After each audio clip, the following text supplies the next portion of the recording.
சிம்பு தனுஷ் வரிசையில இப்ப விஜய் சேதுபதியும் வரார். இப்ப வர ஹீரோஸ் எல்லாம் நடிக்கிறது மட்டும் இல்லாம டைரக்ஷன், சிங்கிங்னு எக்ஸ்ட்ரா ஒரு விஷயத்துல கவனம் செலுத்தும் போது நம்ம விஜய் சேதுபதி மட்டும் அவருக்கு கொடுக்கற கெட்டப்ப மீசையை முறுக்கிட்டு பக்காவா நடிச்சுட்டு போயிடுறாருப்பா அப்படின்னு எல்லா மனசுல இந்த டவுட்டுக்கு பதிலா அடுத்த படத்துல நம்ம விஜய் சேதுபதியே ஸ்டோரி அண்ட் ஸ்கிரீன் பிளே பண்றாரு.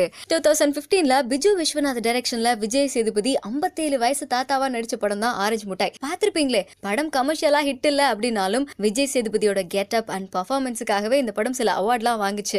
இப்போ அந்த டீம் மறுபடியும் ஜாயின் ஆக போறாங்க.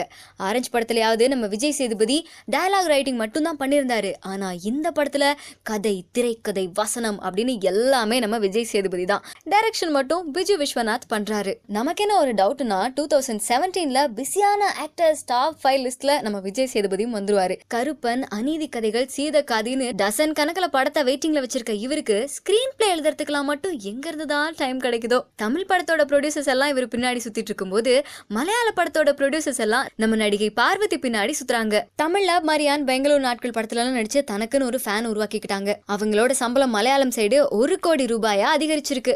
என்னடா இது, 30-40 படம் நடிச்ச ஹீரோயினுக்கு வெறும் 60-70 லட்சம் தான் சம்பளம். ஆனா ஒரு 20 படம் தான் நடிச்சிருக்காங்க நம்ம பார்வதி, 1 கோடி சேலரி வாங்குறாங்களே அப்படின்னு யோசிச்சீங்கன்னா மலையாளத்துல அவங்க நடிச்ச படம் எல்லாமே hit. Charlie, Bangalore days, Ennunte Moideen, ரீசெண்டா டேக் ஆஃப், இந்த படம்லாம் வேற level hit. So Parvathy hit movie heroine ஆனது மட்டும் இல்லாம லக்கி சாமாவும் ஆயிட்டாங்க.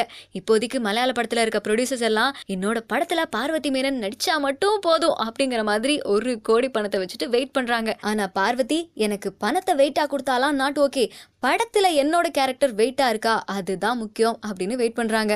இந்த மாதிரி மலையாளம், தமிழ், தெலுங்கு படங்கள்லாம் 100 கோடி வசூல் பண்றது சர்வசாதாரணமான விஷயம். ஆனா கன்னடத்துல 100 கோடிங்கிறது ரொம்ப பெரிய விஷயம். அப்படிதான் ரீசெண்டா நம்ம அமலாபால் சுதீப்போட சேர்ந்து நடிச்ச ஹெப்புலி அப்படிங்கிற படம் 100 கோடிக்கு மேல வசூல் பண்ணிருக்கான். இந்த வசூலை கேள்விப்பட்டதும் கன்னட உலகத்தோட சூப்பர் ஸ்டார்ஸ் எல்லாம் ஆச்சரியப்பட்டு போயிட்டாங்களாம். சினிமா இண்டஸ்ட்ரியில தான் விட்ட இடத்துல இருந்தே கண்டினியூ பண்ற வாய்ப்பு சில நடிகைகளுக்கு தான் வரும். அந்த மாதிரி இப்போ நம்ம அமலாபால் கன்னட உலகத்திலேயே கனவு கண்ணியா இருக்காங்க. கன்னடத்துல மட்டும் இல்ல, தமிழ்லயும் வேலையில்லா பட்டதாரி பார்ட் 2, திருட்டு பயலே, மின்மினின்னு 1/2 டஜன் படத்தை கையில வச்சிருக்காங்க. இந்த லிஸ்ட் எல்லாம் கேள்விப்படுற மத்த நடிகைகள் கல்யாணத்துக்கு அப்புறம் நமக்கு மட்டும் அக்கா, அம்மானி கேரக்டர் வருது, ஆனா இவங்களுக்கு இப்படி ரோல் வருதே அப்படின்னு பயங்கர ஸ்டமக் பர்னிங்ல இருக்காங்களாம்.